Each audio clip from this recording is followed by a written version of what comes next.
Hello बच्चों, आपका स्वागत करते हैं आपके अपने YouTube channel the bright minds academy man के अंदर। मैं आपका सोहन सर आपके साथ डिस्कस करने वाला हूं कुछ नए कंसेप्ट्स। तो हमने पिछली वीडियो में क्या किया था, हमने पिछली वीडियो में पढ़ा था क्लास 9 का चैप्टर 7 ट्रायंगल्स के बारे में।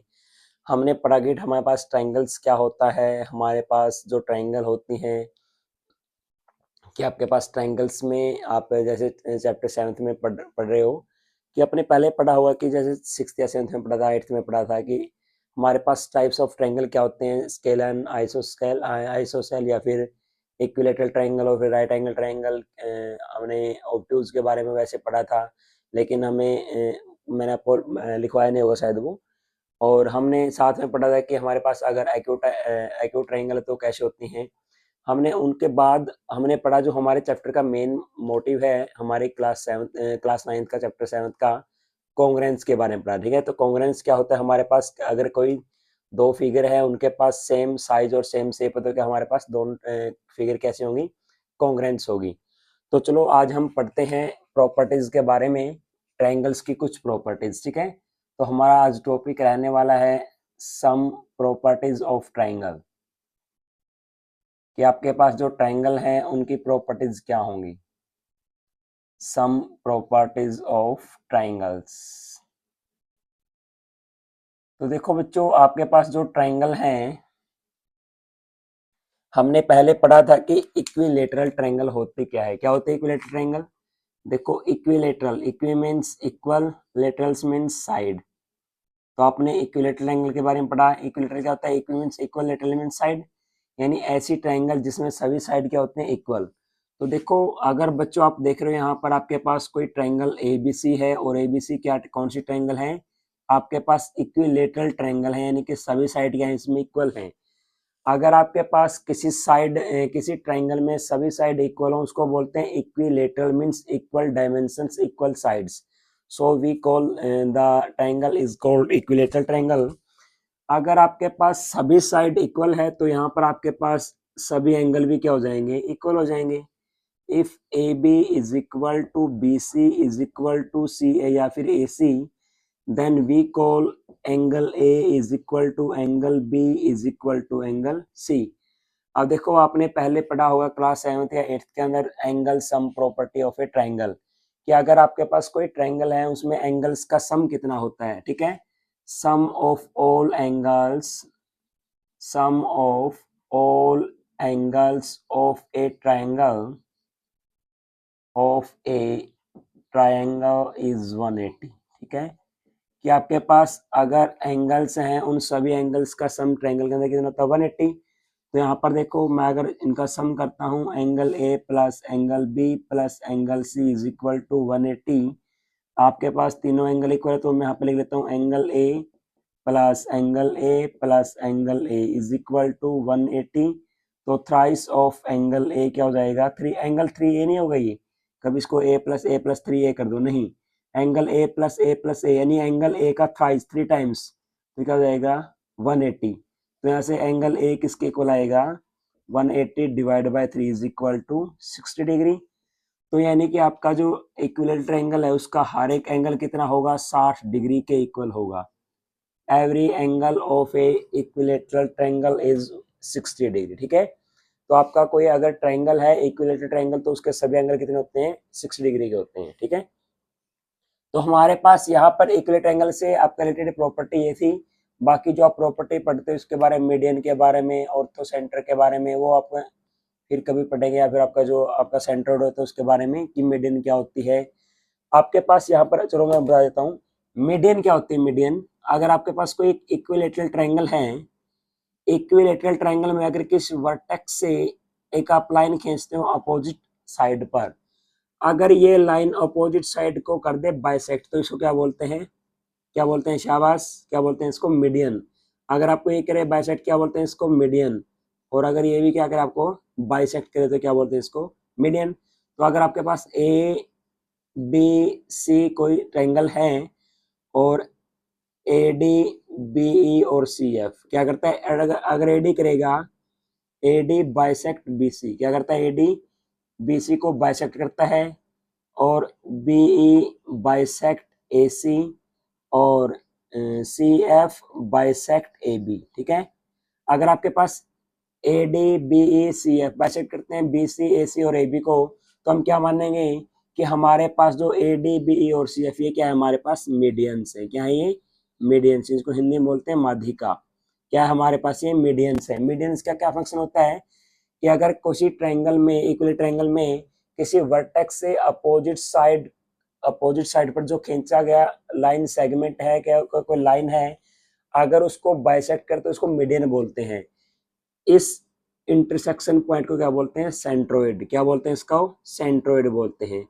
ये वैसे आप अपनी नॉलेज के लिए ध्यान में रखना, हम इसको बोलते हैं सेंट्रोइड। इसको मैं मान लेता हूँ G या C से मान लेता हूँ। अब मैंने इसको G मान लिया, तो G क्या होगा, इसका सेंट्रोइड होगा। सेंट्रोइड क्या फंक्शन क्या होगा कि सेंट्रोइड का फंक्शन होगा जो आपका जो यहाँ से लेके इसको क्या करेगा, 1:2 में डिवाइड करेगा। किस में रेशियो में, 1:2 में। यानी कि और प्रॉपर्टीज तो हमने पढ़ा था साथ में आइसोसेल ट्रायंगल के बारे में। आइसोसेल ट्रायंगल क्या होती है, शाबाश मेरे प्यारे बच्चों, सभी कमेंट करेंगे जिसने भी पिछला लेक्चर देखा होगा, इंट्रोडक्शन लेक्चर। आइसोसेल ट्रायंगल क्या होती है, आपके पास कोई एक ऐसी ट्रायंगल जिसमें दो साइड इक्वल हो, क्या बोलते हैं उसको, शाबाश, आइसोसेल ट्रायंगल बोलते हैं। क्या बोलते हैं उसको, आइसोसेल ट्रायंगल। अगर आपके पास कोई ट्रायंगल ABC आइसोसेल ट्रायंगल है और यहाँ पर AB is equal to AC है, क्या है, AB is equal to AC, तो यहाँ पर जो इनके अपोजिट एंगल होंगे वो भी क्या होंगे, इक्वल। तो AB का अपोजिट एंगल C और AC का अपोजिट एंगल B, तो हम क्या लिखेंगे, if AB is equal to AC then angle B is equal to angle C। opposite angles of equal sides in a triangle are equal, ठीक है। opposite angles of equal sides are equal, ठीक है। क्या लिखोगे यहाँ पर, opposite angles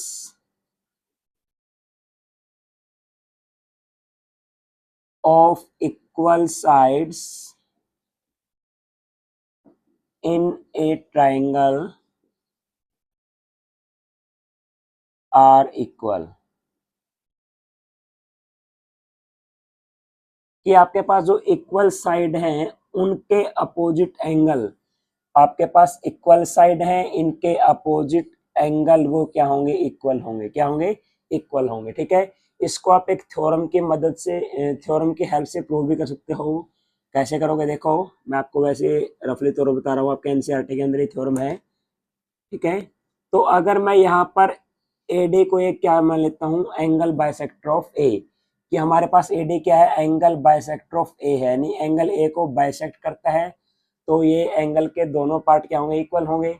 तो देखो अगर हम इस ट्रायंगल को देखें, इस ट्रायंगल को देखें, हमारे पास AB किसके इक्वल है, AC के इक्वल है। इन दोनों ट्रायंगल में AD क्या है, कॉमन पार्ट है, और ये वाला एंगल इसके इक्वल है। तो क्या हो जाएगा, आपके पास एक साइड इक्वल होगी, एक ये साइड कॉमन होगी, दो साइड होगी, और दोनों साइड के बीच में क्या है, एक एंगल कॉमन है, तो क्या लिखेंगे, SAS। तो SAS से हमारे पास ये दोनों साइड क्या दोनों ट्रायंगल क्या हो जाएंगे, कॉन्ग्रेंस। अगर ये दोनों ट्रायंगल कॉन्ग्रेंस हैं तो हम मान सकते हैं कि angle B is equal to angle C। क्या लिखोगे, angle B is equal to angle C। तो आपका यहाँ से क्या हो जाएगा, angle B equal to C। इसको कैसे लिखोगे, मैं एक पिछली वीडियो में आपको बात बताने भूल गया, बाय CPCT। तो आप पूछोगे CPCT होता है क्या, अगर मैंने वो पहले बताया होता तो उसके लिए मैं सॉरी, आपसे सॉरी मांगता हूँ बच्चों, क्योंकि मैं पिछले वीडियो हमारा स्किप हो गया था। तो आपके पास ये क्या होता है, CPCT क्या होता है, corresponding parts of congruent triangle. क्या होता है, कोरस्पोंडिंग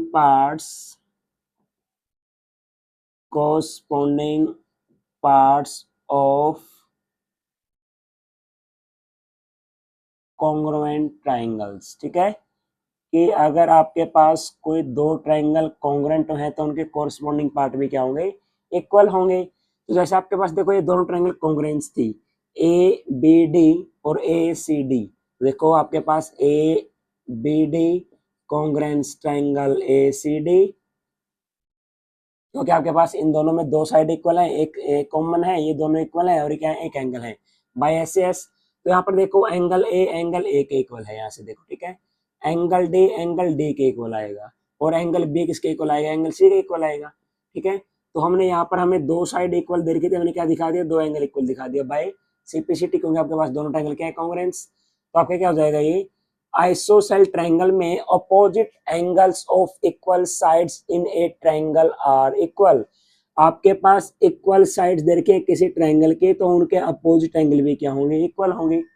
अगर आपको इसका रिवर्स दे रखा है, कन्वर्स दे रखा है, वाइस वर्सा दे रखा है, अगर आपको किसी ट्रायंगल में इक्वल एंगल्स दे रखे हैं तो उनके अपोजिट साइड भी क्या होते हैं, इक्वल होते हैं। जैसे देखो यहाँ पर अगर आपके पास ये कोई ट्रायंगल है ए बी सी, अगर आपके पास एंगल बी इक्वल टू सी है तो इनके अपोजिट साइड ए सी और ए बी दोनों क्या होंगे, इक्वल होंगे। तो ये भी क्या हो जाएंगे, इक्वल। अगर आपके एंगल इक्वल है, साइड इक्वल है, एंगल इक्वल, ये दोनों क्या होते हैं, वाइस वर्सा होते हैं, कन्वर्स होते हैं दूसरे के। तो यहाँ पर आप बोल सकते हो opposite sides of equal angles in a triangle are equal. यहाँ पर एंगल्स की जगह साइड लिख दो, साइड की जगह एंगल लिख दो। तो इक्वल साइड्स ऑफ अपोजिट या opposite sides of equal angles in a triangle are equal. तो आप ये एनसीईआरटी थ्योरम है, एनसीईआरटी के थ्योरम है, इसको आप एचबीएससी के अंदर ये इतना ज्यादा नहीं दी होती, ठीक है, लेकिन सीबीएसई के अंदर आ सकती है। तो आप एचबीएससी के लिए सिर्फ ये कंफर्म, आपको सिर्फ ये नॉलेज होनी चाहिए कि अगर आपके पास किसी ट्रायंगल में दो एंगल इक्वल हैं तो उनके अपोजिट साइड इक्वल होगी। अगर आपके पास कोई दो साइड इक्वल हैं तो उनके अपोजिट एंगल क्या होंगे, इक्वल होंगे। बस ये आपकी प्रॉपर्टी थी, ठीक है। तो मान लिया अगर किसी ट्रायंगल, तो हमने यहाँ पर देखा आइसोसेल ट्रायंगल देखा और क्या देखा, इक्विलेटरल। तो आगे हम इसके बारे में कुछ और पढ़ते हैं। आइए देखिएगा, हमारे पास ये क्या थी, कुछ प्रॉपर्टीज थी, क्या थी, कुछ प्रॉपर्टीज। अब हम पढ़ते हैं सम इनइक्वालिटीज। क्या पढ़ते हैं, some inequalities relation between a of a triangle. ठीक है, सम इनइक्वालिटीज, कि आपके पास इनइक्वालिटी है, some inequalities relation in a triangle. ठीक है, वैसे तो आपका सीबीएसई का टॉपिक है, लेकिन आपको बच्चों कई बार एमसीक्यू में पूछ लेते हैं।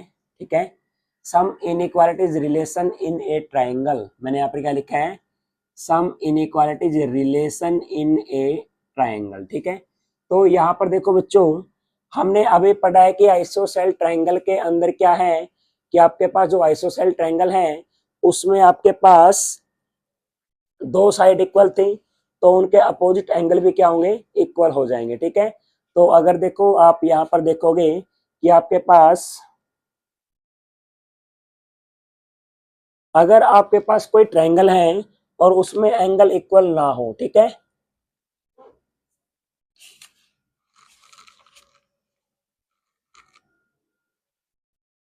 तो अगर आपके पास कोई ट्रायंगल दे रखी है, क्या दे रखी है आपके पास, ये कोई ट्रायंगल है और इस ट्रायंगल के अंदर आपके पास, हमने पहले देखा आइसोसेल में दो एंगल इक्वल थे। अगर मान लिया हमारे पास ये ट्रायंगल है ए बी सी, क्या है, ए बी सी, और एंगल बी एंगल सी के इक्वल नहीं है, क्या मान लेते हैं हम, if angle B is not equal to angle C. हमने क्या मान लिया, क्या होगा अगर आपके पास कोई दो एंगल इक्वल ना हो, हमने पहले माना दो एंगल इक्वल है, क्या होगा अगर आपके पास किसी ट्रायंगल में दो एंगल इक्वल ना हो, तो क्या होगा, देखो आपके पास जो साइड इक्वल नहीं या जो एंगल इक्वल नहीं होते उनके अपोजिट साइड्स क्या होती हैं, क्या होते हैं, इक्वल नहीं होती। ठीक है, ये आपने यहाँ पर पता लगा लिया। जैसे हमारे पास पिछले ट्रायंगल में दो साइड इक्वल थी तो एंगल इक्वल थे, आपके पास एंगल इक्वल नहीं तो साइड भी इक्वल नहीं होगी। लेकिन हमारे मन में क्वेश्चन ये उठेगा कि कौन सी साइड बड़ी होगी, कौन सी साइड छोटी होगी। ठीक है, तो हमारा ये क्वेश्चन उठेगा यहाँ से कि चलो अगर हमारे पास एंगल इक्वल है तो अपोजिट साइड इक्वल है, अपोजिट साइड इक्वल है तो अपोजिट एंगल इक्वल है। लेकिन क्या होगा अगर आपके पास के अपोजिट एंगल है जो इक्वल ना हो, तो हमारे पास एक क्वेश्चन अराइज होता है कि हमारे पास अगर कोई एंगल इक्वल नहीं है तो उनके अपोजिट साइड इक्वल भी नहीं होगी। तो एक क्वेश्चन अराइज होगा कि साइड कौन सी बड़ी होगी, कौन सी छोटी होगी। तो हम आइए इसके बारे में पढ़ते हैं कि अगर आपके पास एंगल बी और एंगल सी दोनों क्या इक्वल नहीं है, हम मान लेते हैं if angle B is greater than angle C, क्या मान लेते हैं हम, कि आपका जो एंगल बी है वो एंगल सी से क्या है, बड़ा है। अगर आपका एंगल सी एंगल बी से बड़ा है, ये वाले बड़ा है, एक और ये वाला क्या छोटा है, तो side opposite to the greater angle will be longer. क्या लिखोगे, if two angles are not equal then the longer side of larger angle, the side opposite to the larger angle will be longer। कि आपके पास अगर कोई larger angle है तो उसके opposite side भी क्या होगी, लॉन्गर होगी। तो आप देखो, मैं बताता हूँ आपके पास, देखो इफ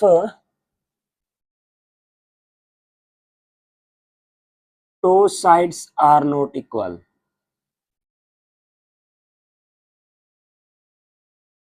अगर आपके पास किसी ट्रायंगल में कोई दो साइड इक्वल नहीं है तो क्या लिखोगे, the longer side, the longer side has larger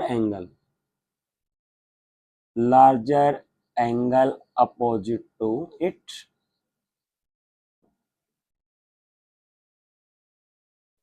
कि अगर आपके पास कोई दो साइड इक्वल नहीं है तो एंगल इक्वल नहीं होगी, लेकिन उनमें से एंगल इक्वल कौन सा होगा, तो if two sides are not equal the longer side has the larger angle opposite to it। ठीक है, अगर मान लिया हमारे पास A B is not equal to A C, कि आपका ए बी ए सी के इक्वल नहीं है, और ए बी अगर ए सी से बड़ी है, अगर दो साइड इक्वल नहीं है, A B not equal to A C, तो लॉन्गर साइड ए बी आपके पास लॉन्गर साइड है। ठीक है, तो आपके पास क्या है, ए बी लॉन्गर साइड है। और अगर ए बी आपके पास लॉन्गर साइड है तो इसके अपोजिट जो एंगल होगा वो क्या होगा, लार्जर। तो यहाँ से हम क्या लिखेंगे, angle C is greater than angle B.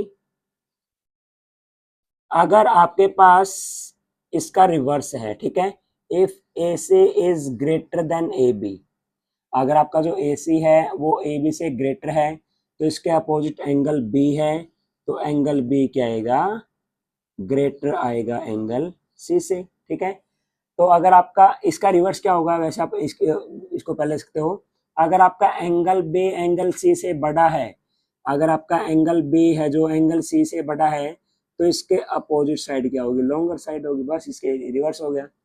तो if two sides are not equal the longer side has the larger angle opposite to it.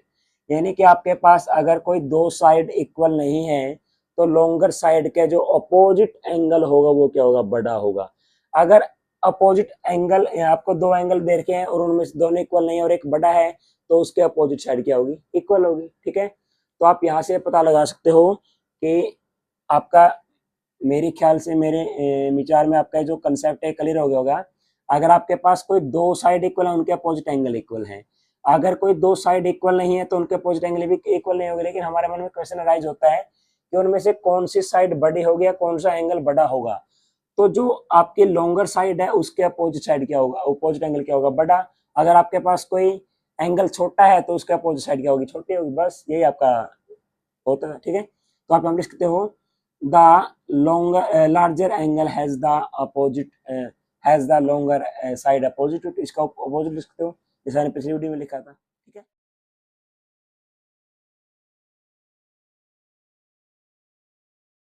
तो जो आगे हम देखते हैं इससे नेक्स्ट प्रॉपर्टी क्या कहती है।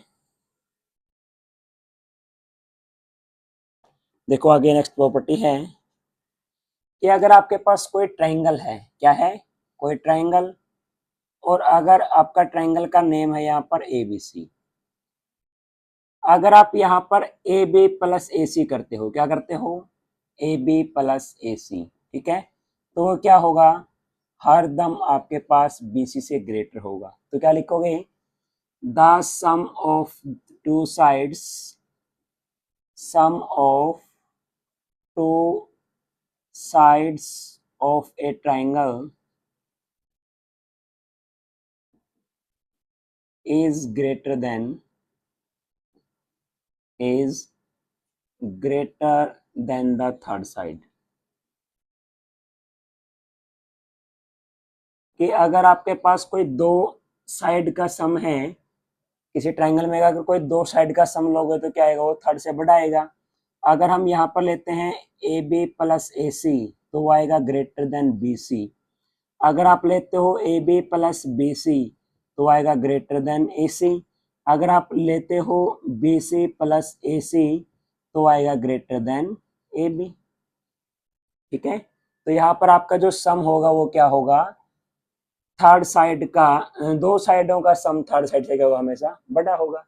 तो यहाँ पर आपने कुछ प्रॉपर्टीज के बारे में पढ़ा, यहाँ पर कुछ इनइक्वालिटीज के बारे में पढ़ा।